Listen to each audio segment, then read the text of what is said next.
अध्यात्म का अर्थ है समभाव, वो जिसने घृणा को जाने दिया है, जो सभी प्राणियों के साथ दया का व्यवहार करता है, और करुणा जो हमेशा शांत रहती है, दर्द या खुशी से अप्रभावित, मैं और मेरा से मुक्त, आत्मनियंत्रित, दृढ़ और धैर्यवान। उसका पूरा दिमाग मुझ पर केंद्रित था।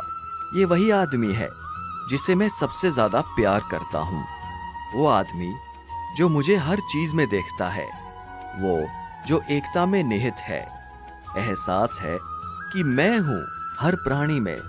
जहां कहीं भी वो जाता है, वो मुझ में रहता है। जब वो सभी को समान रूप से देखता है, दुख में या खुशी में, क्योंकि वे अपने जैसे हैं, वो आदमी योग में सिद्ध हो गया है।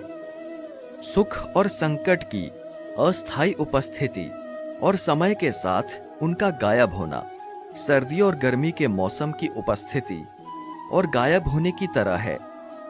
वे इंद्रिय बोध से उत्पन्न होते हैं और किसी को परेशान किए बिना उन्हें सहन करना सीखना चाहिए। अपना मन अपने काम पर लगाओ, परंतु उसके फल पर कभी मत लगाओ। वो सभी चमकदार वस्तुओं में प्रकाश का स्रोत है। वो पदार्थ के अंधकार से परे हैं और अव्यक्त है। वो ज्ञान है, वो ज्ञान का विषय है और वो ज्ञान का लक्ष्य है। वो सबके हृदय में विराजमान है। हम वही देखते हैं जो हम हैं, और हम वही हैं जो हम देखते हैं। मैं प्रत्येक ग्रह में प्रवेश करता हूं और मेरी ऊर्जा से वे कक्षा में रहते हैं। मैं चंद्रमा बन जाता हूं और इस प्रकार सभी सब्जियों को जीवन का रस प्रदान करता हूं। समय, मृत्यु, मैं जगत का नाश करने वाला हूं, जो सबका सत्यानाश करने आया हूं। आपके भाग लेने के बिना भी विरोधी रैंकों में शामिल सभी लोग मारे जाएंगे। ये प्रकृति है जो सभी आंदोलन का कारण बनती है। अहंकार से मोहित मूर्ख उस धारणा को आश्रय देता है जो कहती है कि मैंने किया। गर्मी और सर्दी, सुख और दर्द की भावना इंद्रियों के अपने वस्तुओं के संपर्क के कारण होती है। वे आते हैं और चले जाते हैं। अनंत काल तक आपको उन्हें स्वीकार करना चाहिए। प्रकृति द्वारा निर्धारित कर्तव्यों का पालन करते हुए व्यक्ति ने कोई पाप नहीं किया। मैं सभी प्राणियों के हृदय में निवास करने वाला आत्मा हूं। मैं सभी प्राणियों का आदि, मध्य और अंत भी हूं। हम वास्तव में कभी दुनिया का सामना नहीं करते हैं। हम जो अनुभव करते हैं वो हमारा अपना तंत्रिका तंत्र है।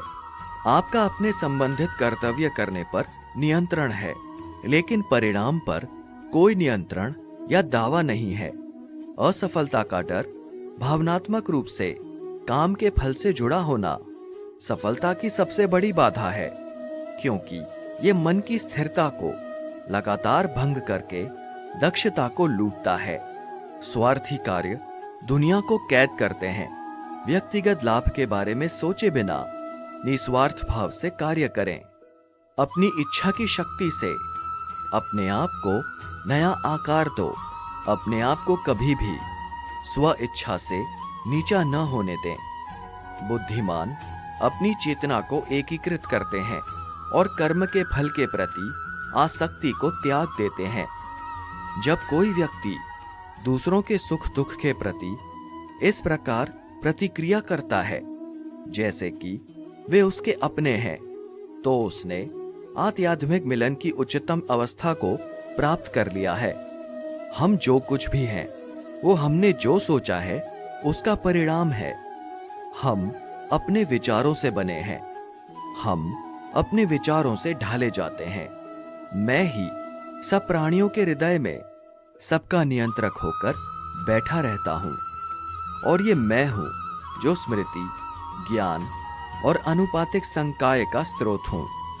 फिर मैं ही वेदों के माध्यम से जानने योग्य एकमात्र वस्तु हूं।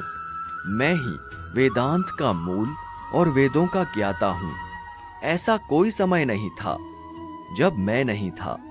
न आप न ही इन राजाओं में से कोई भी, और न कोई भविष्य है जिसमें हम नहीं रहेंगे। क्योंकि यदि सबसे बड़ा पापी भी अपने सारे प्राण से मेरी उपासना करे, तो भी उसकी धर्मी इच्छा के कारण वो धर्मी ठहरेगा, और वो शीघ्र ही शुद्ध हो जाएगा और चिरस्थायी शांति को प्राप्त होगा। क्योंकि मेरी प्रतिज्ञा का वचन ये है कि जो मुझसे प्रेम रखता है वो नाश ना होगा। इंद्रियों की दुनिया में कल्पित सुखों की शुरुआत और अंत है, और दुख को जन्म देते हैं। आत्म साक्षात्कार में स्थापित लोग अपनी इंद्रियों को नियंत्रित करने के बजाय अपनी इंद्रियों को नियंत्रित करते हैं।